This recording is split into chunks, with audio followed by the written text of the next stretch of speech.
నమస్తే, welcome to prime health. వర్షాకాలంలో వచ్చే రకరకాల ఇన్ఫెక్షన్స్ లేదా వ్యాధుల గురించి వివరించడానికి లైవ్లో ఉన్నారు సిరి మల్టీ స్పెషాలిటీ హాస్పిటల్స్ నుంచి డాక్టర్ శివకుమార్ గారు. అలాగే మీ సందేహాల సమాధానాల కోసం స్క్రీన్పై కనిపిస్తున్న నెంబర్స్కి కాల్ చేసి డాక్టర్ గారితో డైరెక్ట్గా మాట్లాడొచ్చు. నమస్తే డాక్టర్.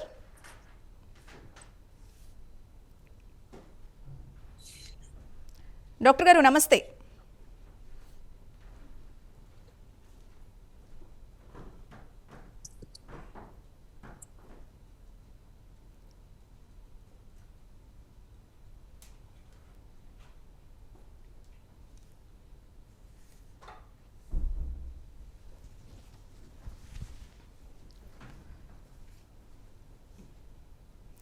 ఓకే, వర్షాకాలంలో మనకి రకరకాల ఇన్ఫెక్షన్స్ వస్తూ ఉంటాయి. అలాగే వ్యాధులు, పిల్లలు కానీ వృద్ధులు కానీ వ్యాధుల బారిన పడుతూ ఉంటారు. సో అలాంటి సమస్యల గురించి ఈరోజు మనం లైవ్లో మాట్లాడుకుందాం. అండ్ లైవ్లో అందుబాటులో ఉన్నారు డాక్టర్ శివకుమార్ గారు. మీ సందేహాలు, ఎలాంటి సందేహాల గురించి అయినా కూడా సమాధానాల కోసం స్క్రీన్పై కనిపిస్తున్న నెంబర్స్కి కాల్ చేసి డైరెక్ట్గా డాక్టర్ గారితో మాట్లాడచ్చు. నమస్తే డాక్టర్.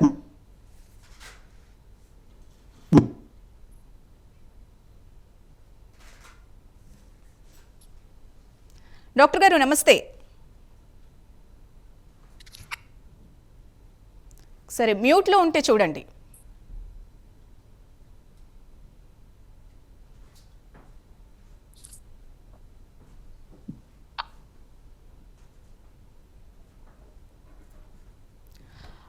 లైవ్లో ఇప్పుడు ఒక చిన్న బ్రేక్ తీసుకుందాం.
డాక్టర్ గారు నమస్తే అండి. మీకు ఆడియో వినిపిస్తుందా? ఆడిబుల్ ఉందా అండి?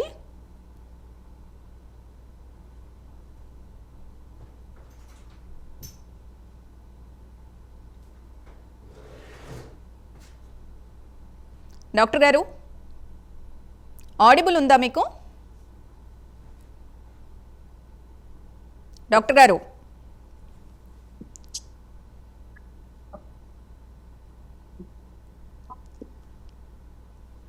డాక్టర్ గారు నమస్తే. నమస్తే అండి. ఆడిబుల్ ఉందా? ఆడిబుల్ అండి. ఓకే.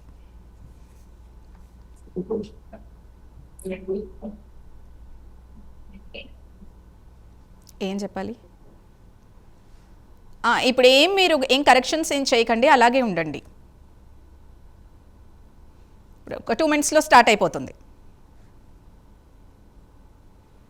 వినిపిస్తుందా అండి నేను చెప్పేది? డాక్టర్ గారు ఆడిబుల్ ఉందా అండి? డాక్టర్ గారు మళ్ళీ పోయినట్టుందండి.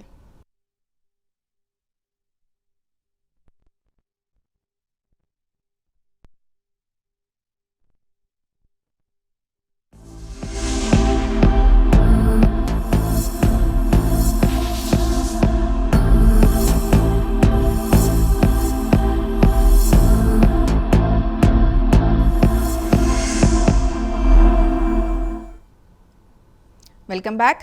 వర్షాకాలంలో వచ్చే ఇన్ఫెక్షన్స్ లేదా వ్యాధుల గురించి వివరించడానికి లైవ్లో అందుబాటులో ఉన్నారు డాక్టర్ శివకుమార్ గారు. డాక్టర్ గారు నమస్తే. నమస్తే అండి. డాక్టర్ గారు, ముందుగా వర్షాకాలంలో ఎక్కువగా వచ్చే ఇన్ఫెక్షన్స్ కానీ వ్యాధులు కానీ అంటే ఏం చెప్తారు? వర్షాకాలంలోన సాధారణంగా మనకు దోమకాటు వలన వ్యాపించే వ్యాధులు, viral respiratory tract infections and diarrhoea జబ్బులు ఎక్కువగా వ్యాపిస్తాయండి. ఓకే.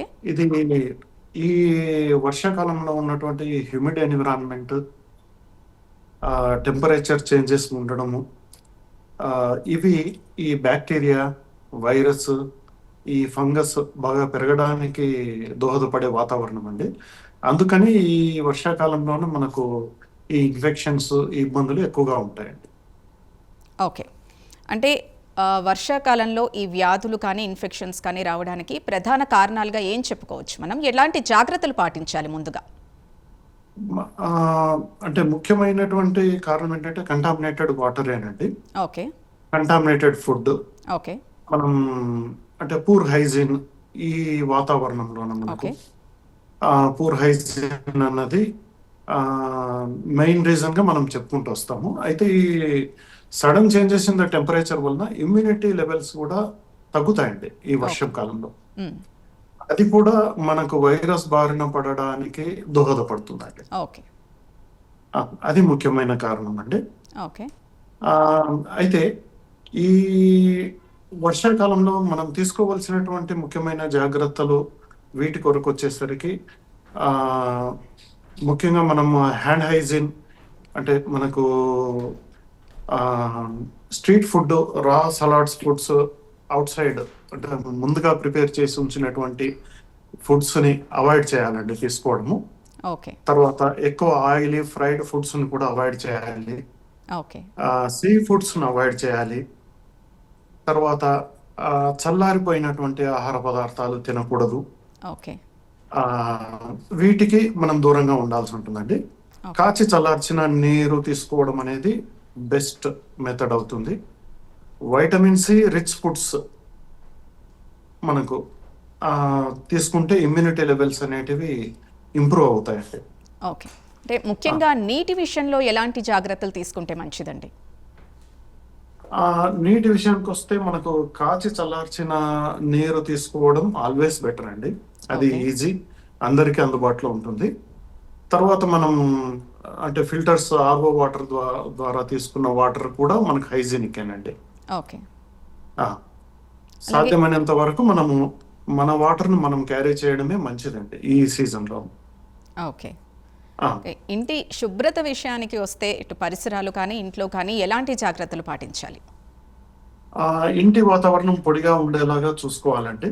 ఓకే. సాధ్యమైనంత వరకు తడిగా ఉన్న ప్రదేశాలను ఎప్పటికప్పుడు శుభ్రం చేస్తూ తగినంత గాలి వెలుతురు వచ్చే విధంగా మనం ఇంటి వాతావరణాన్ని ఉంచడం అనేది ముఖ్యమవుతుంది. ఓకే. తర్వాత ముఖ్యంగా సాయంత్రం 4 నుంచి 6:30 మధ్యలోన ఈ మస్కిటో బైట్స్ కాస్త ఎక్కువ ఉంటాయండి ఆ టైంలో. మ్, సో మనం తలుపులు, కిటికీలు, మస్కిటో నెట్స్ ని అరేంజ్ చేసుకుని ఉండడం అంటే ముందు జాగ్రత్త చర్యగా ఓకే. చేస్తే ఆ దోమల బారిన పడే అవకాశం తక్కువ ఉంటుందండి. ఓకే. ఇటు పిల్లల్లో చూసుకున్నా కూడా, వృద్ధుల్లో చూసుకున్నా కూడా ఎక్కువగా ఈ ఇన్ఫెక్షన్స్ బారిన పడుతూ ఉంటారు. సో వాళ్ళకి ఎటువంటి జాగ్రత్తలు తీసుకోవాలి? పిల్లలు అంటే ఈ రెండు ఏజ్ గ్రూప్ లో ఉన్న వాళ్ళకు ఇమ్యూనిటీ అన్నది వ్యాధి నిరోధక శక్తి, జబ్బును ఎదుర్కొనే శక్తి తగినంత ఉండదండి. ఓకే. పిల్లలలో ఇంతకు ముందు అటువంటి ఇన్ఫెక్షన్ ఎక్స్పోజర్ లేకపోవడం, పెద్దలలో ఇమ్యూనిటీ సరిగ్గా పని చేయకపోవడం, అది ఏజ్ ద్వారా వచ్చేటువంటి మార్పు అండి. ఈ ఇద్దరు ఈ ఏజ్ గ్రూప్ వాళ్ళు జబ్బు బారిన పడే అవకాశాలు ఎక్కువగా ఉంటాయి.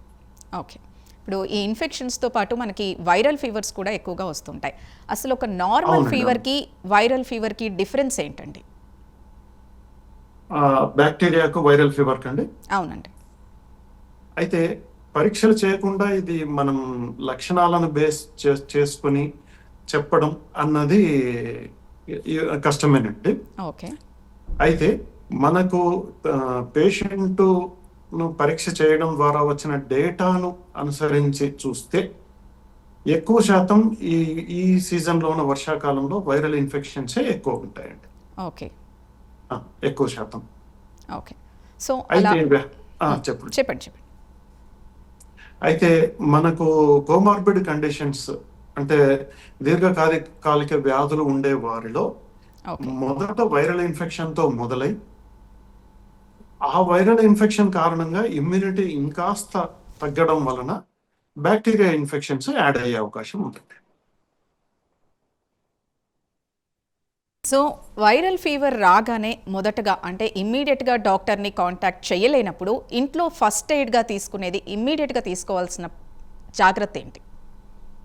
ఏదైనా మనకు వైరల్ ఇన్ఫెక్షన్స్, మెజారిటీ వైరల్ ఇన్ఫెక్షన్స్కి సిమ్టమాటిక్ ట్రీట్మెంటేనండి. అంటే మనకు జ్వరం వస్తే paracetamol is sufficient. Okay. For body pains ఉంటే మనకు నాప్రాక్సన్ సోడియం సరిపోతుందండి. ఓకే. ముఖ్యంగా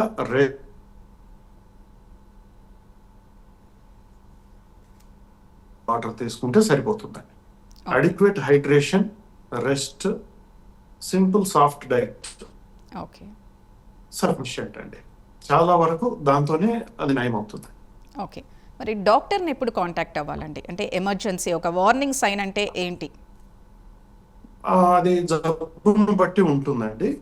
అయితే మనకు 48 అవర్స్ దాటిన తర్వాత కూడా మనకు ఈ జబ్బు లక్షణాలు అంటే జ్వరము, ఈ కీళ్ళ నొప్పులు కానీ, మోషన్స్ కానీ, వామిటింగ్స్ కానీ, ఇటువంటి లక్షణాలు ఏవి తగ్గకపోవడం, శరీరం పైన ఎర్రటి మచ్చలు లాంటివి రావడం, విపరీతమైన తలనొప్పి, వాంతులు తగ్గకపోవడం వంటి లక్షణాలు 48 అవర్స్ దాటి ఉన్నప్పటికీ, అంటే మనం ఈ పారాసెటమాల్, ఈ సింపుల్ హోమ్ రెమెడీస్ పాటిస్తున్నప్పటికీ తగ్గని పక్షంలోన డాక్టర్ గారిని సంప్రదిస్తే సరిపోతుంది.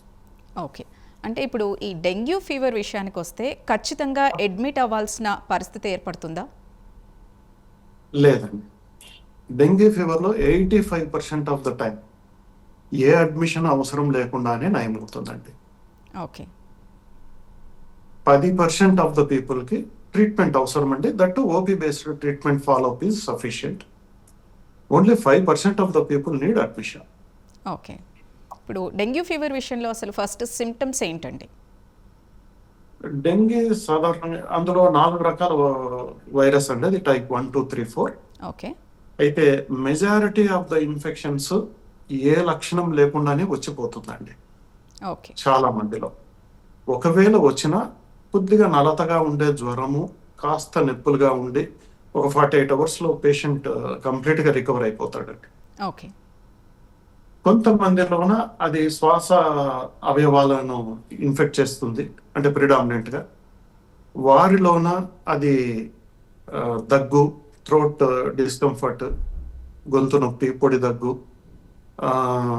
శ్వాస ఆడకపోవడం వంటి లక్షణాలు కొంతమందిలో అయితే, కొంతమందిలో వామిటింగ్స్, కడుపులో నొప్పి, మోషన్స్ ద్వారా రావడం కొంతమందిలో అయితే, సివియర్ బ్యాక్ పెయిన్, జాయింట్ పెయిన్స్తో రావడం కొంతమందిలో ఉంటుందండి.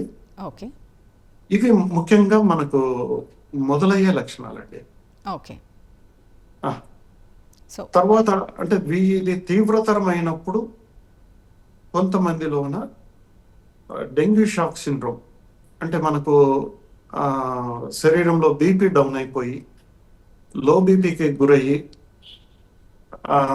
కళ్ళు తిరిగి పేషెంట్ స్పృహ కోల్పోయే పరిస్థితి రావడం అన్నది ఒక లక్షణం అయితే, ప్లేట్లెట్స్ తగ్గడం ద్వారా శరీరంలో రకరకాల అవయవాల్లో, వివిధ అవయవాల్లో బ్లీడింగ్ అవ్వడం అన్నది ఇంకొక రకం. ఓకే. ఈ 2 లక్షణాలు వస్తే మాత్రం ఖచ్చితంగా హాస్పిటల్కి వెళ్ళి ట్రీట్మెంట్ తీసుకోవడమే మంచిది. ఓకే. ఒకసారి డెంగ్యూ ఫీవర్ వచ్చాక మళ్ళీ తిరిగి రిపీట్ అయ్యే ఛాన్సెస్ ఎంతవరకు ఉంటాయి? డెంగ్యూ ఫీవర్ ద్వారా వచ్చే ఇమ్యూనిటీ పర్మనెంట్ అండి, సాధారణంగా పర్మనెంట్. అయితే అది రకాన్ని బట్టి ఉంటుందండి. 4 రకాల వైరస్లకి 4 రకాల ఇమ్యూనిటీలు. అంటే మనకు మొదటి రకం వైరస్ వచ్చిపోయింది అనుకోండి, ఆ పేషెంట్కి 2, 3, 4 రకాలు వచ్చే అవకాశం ఉంటుంది. ఇలా immunity permanent but type specific. ఏ రకానికి సంబంధించిన ఇమ్యూనిటీ ఆ రకాంటే. ఓకే.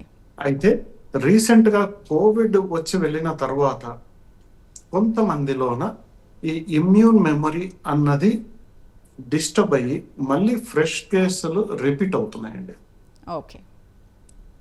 దాని గురించి ఇంకా కొంత స్టడీస్ అవసరం అండి. దాని గురించి ఇంకా కొంత వివరణ పూర్తిగా రాలేదండి. ఓకే. ఇప్పుడు ఇమ్యూనిటీ గురించి మాట్లాడుకున్నాం కాబట్టి ఇప్పుడు ఇంట్లో అంటే ఆహారం విషయంలో కానీ లేదా లిక్విడ్స్ విషయంలో కానీ ఎలాంటి ఆహారం తీసుకుంటే ఇమ్యూనిటీ పెంచుకోవచ్చు? మనకు వైటమిన్ సి ఫస్ట్ ప్రిఫరెన్స్ అండి ఎప్పుడైనా సరే. Okay. Vitamin C based rich ఉన్న ఫ్రూట్స్ అంటే మనకు సింపుల్ గా నిమ్మకాయ, మ్మ్. ఆ, అంటే మనకు ఆరెంజ్, ఓకే. చీనీ పళ్ళు, citrus fruits are the best source for immunity అని ఓకే. ఫ్రూట్స్ విషయానికి వస్తే.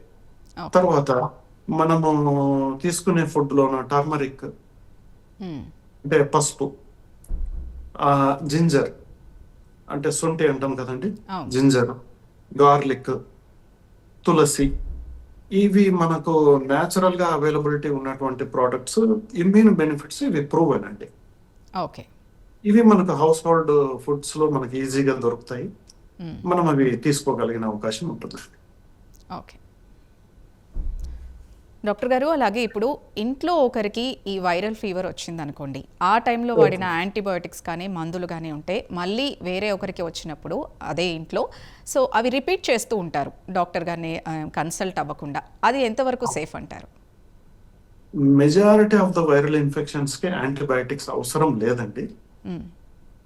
సింపుల్ పారాసిటమాల్, చిన్న పెయిన్ కిల్లర్, తగినంత వాటర్ రెస్ట్ తో తగ్గిపోతుంది. ఓకే. అయితే అవుట్ ఆఫ్ అప్రహెన్షన్ అంటే ఏదైనా జరుగుతుందేమో అన్నటువంటి భయంతో మాత్రమే చాలా మంది యాంటీబయాటిక్స్ అవి వాడుతుంటారు. మ్మ్. అయితే ఆ, చాలా వరకు వీటి అవసరం ఉండదు. కానీ ఒకరికి అది యూజ్ చేయడం వల్ల తగ్గింది అన్న అపోహతో మిగతా వాళ్ళు అది కంటిన్యూ చేస్తుంటారు. ఆ, అవసరం ఎంతో అవసరమైనా నేను చెప్పినట్లు 48 అవర్స్ తర్వాత కూడా వాళ్ళకి రిలీఫ్ లేదనుకుంటే డాక్టర్ గారి సలహా తీసుకుని వాడితే మంచిదండి. ఓకే. కానీ ఈ యాంటీబయోటిక్స్ వాడాక అంటే ఫీవర్ ఇలాంటివి సిమ్టమ్స్ తగ్గినా కూడా అంటే ఇన్స్టెంట్గా అది తగ్గినా కూడా ఆ తర్వాత చాలా నీరసంతో బాధపడుతూ ఉంటారు. అలాంటి వారు ఏం చేయాలి? ఇటువంటివి నీరసము, కండరాలు నొప్పులు, మ్మ్. కీళ్ళ నొప్పులు ఇవన్నీ జబ్బుల వలన జరిగినటువంటి లక్షణాలేనండి. అంటే ఓకే. జబ్బు వలన ఉండే లక్షణాలే. వాటిని యాంటీబయాటిక్స్ నయం చేయడం అనేది అంటూ ఏమి ఉండదండి. మ్మ్. మెజారిటీ ఈ సిమ్టమ్స్ అన్ని వైరల్ వీటిలోనే వస్తాయి, ఇన్ఫెక్షన్స్ లోను. వాటిలో యాంటీబయాటిక్స్ రోల్ ఏమీ లేదు. అది ఓకే. పూర్తిగా అపోహ మాత్రమే. మ్మ్. కేవలం మనము రెస్ట్ తీసుకోవడం ద్వారానే ఎక్సెసివ్ ఫిజికల్ స్ట్రెయిన్ అంటే టూ మచ్ ఆఫ్ స్ట్రెయిన్, విపరీతంగా చెమటలు వచ్చేలాగా పనిచేయటం, తగినంత వాటర్ తీసుకోకపోవడం, ఆ, మనకు పోషకాహారం తగినంత తీసుకోకపోవడము, వీటి ద్వారానే ఈ సిమ్టమ్స్ ఎక్కువ ప్రొలాంగ్ అవుతాయి. ఓకే.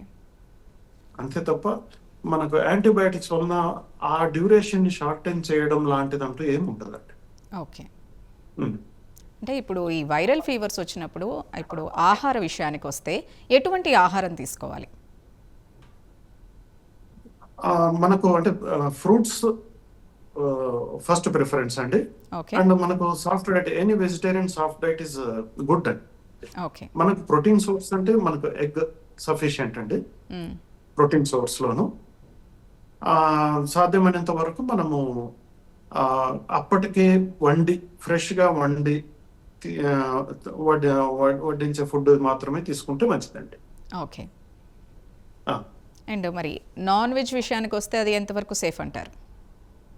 సేఫ్ అంటే మనకు ఫ్రెష్లీ కుక్డ్ అంటే మనకు ప్రిజర్వ్డ్ ఫుడ్స్ అనేటివి అవాయిడ్ చేయాలండి. ఓకే. మనం ఫ్రెష్ గా వండినవి, ఫ్రెష్ గా తీసుకున్నవి, అంటే మనకు కోల్డ్ స్టోరేజ్ లో ఉంచిన ఫుడ్స్ ని అవాయిడ్ చేయడమే మంచిదండి. ఓకే.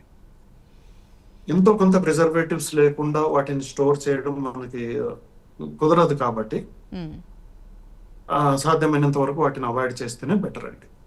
ఓకే. ఇప్పుడు వర్షాకాలంలో తీసుకుంటే కొంతవరకు మనకు చెప్పండి డాక్టర్ గారు. నట్స్ అండి, మనకు మ్మ్. మామూలుగా ఆ, బాదం, మ్మ్. ఈ డ్రై ఫ్రూట్స్ ఇవన్నీ ఉన్నాయి కదండి.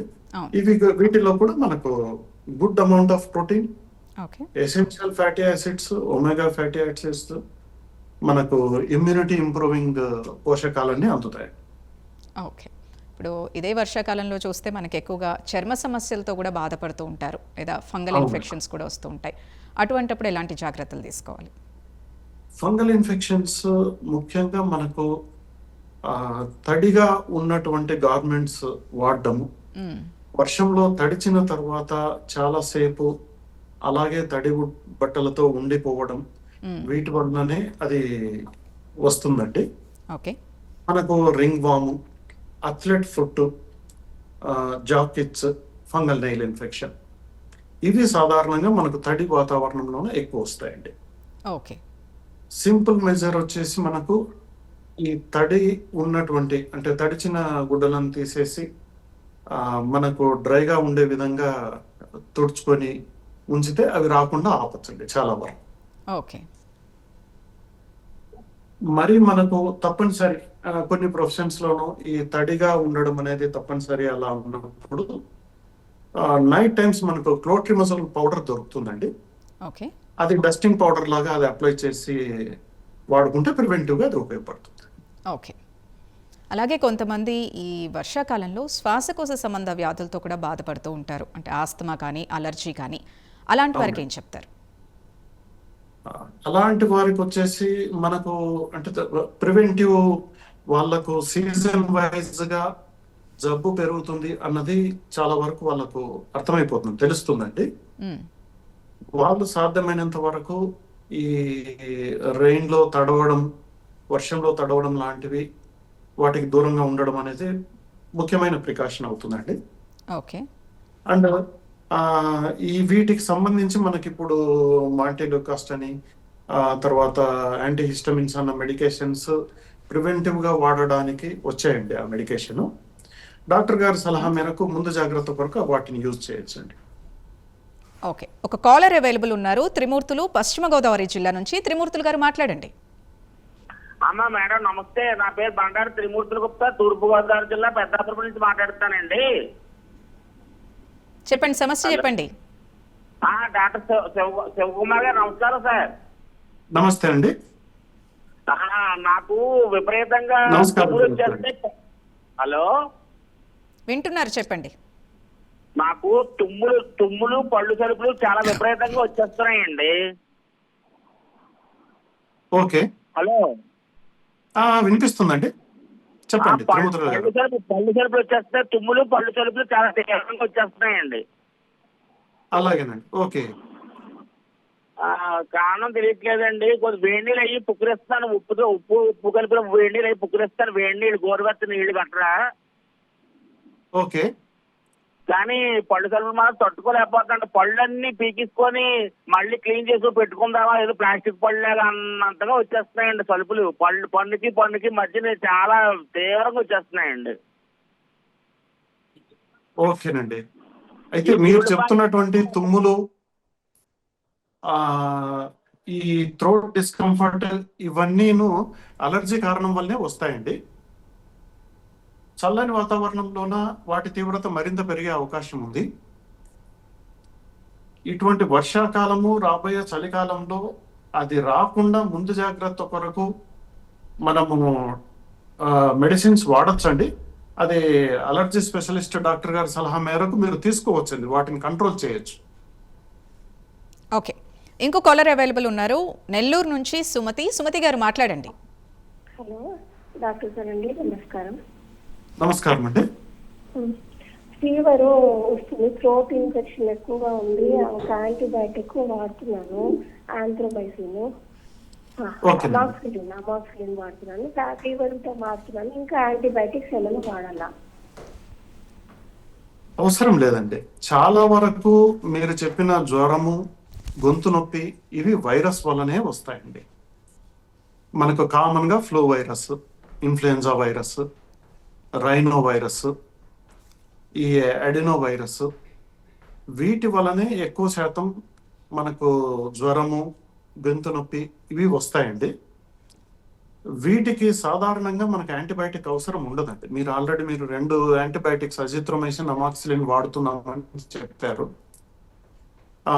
మనకు గొంతులోన అంటే మనం డాక్టర్ గారు పరీక్ష చేసి గొంతులోన ఎక్కువ ఇన్ఫ్లమేషన్ ఉండి పురులెంట్ సెక్రెషన్స్ లాంటివి, అంటే ఎల్లో కలర్ సెక్రెషన్స్ గొంతులో ఉంటేనే వాటి కొరకు ముందు జాగ్రత్త కొరగా మీకు యాంటీబయాటిక్స్ ఇస్తారండి. అయితే ఇది తగ్గడానికి ఖచ్చితంగా 5 నుంచి 6 రోజుల సమయం పడుతుంది.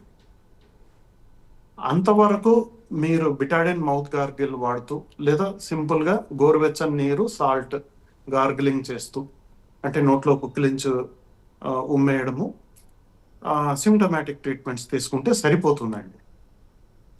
5 రోజులు దాటినా కూడా మీ జబ్బు అండ్ మీరు బాధపడుతున్నటువంటి లక్షణాలు కంట్రోల్ కాకపోతే ఖచ్చితంగా ఫర్దర్ ఎవాల్యుయేషన్ అవసరమవుతుందండి. అది డాక్టర్ గారి సలహా మేరకు చేయడమే మంచిదండి. Okay, thank you doctor. అంటే సీజనల్గా వచ్చే ఇన్ఫెక్షన్స్ గురించి కానీ, వైరల్ ఫీవర్ గురించి కానీ, వచ్చాక కానీ రాకముందు తీసుకోవాల్సిన జాగ్రత్తల గురించి చాలా మంచి ఇన్ఫర్మేషన్ ఇచ్చారు. Thank you once again. ఇంకా ఏమైనా డౌట్స్ ఉంటే డాక్టర్ గారిని డైరెక్ట్గా కాంటాక్ట్ అవ్వచ్చు. ఇది ఈరోజు అంశం. మరొక అంశంతో మళ్ళీ కలుద్దాం. Keep watching prime health.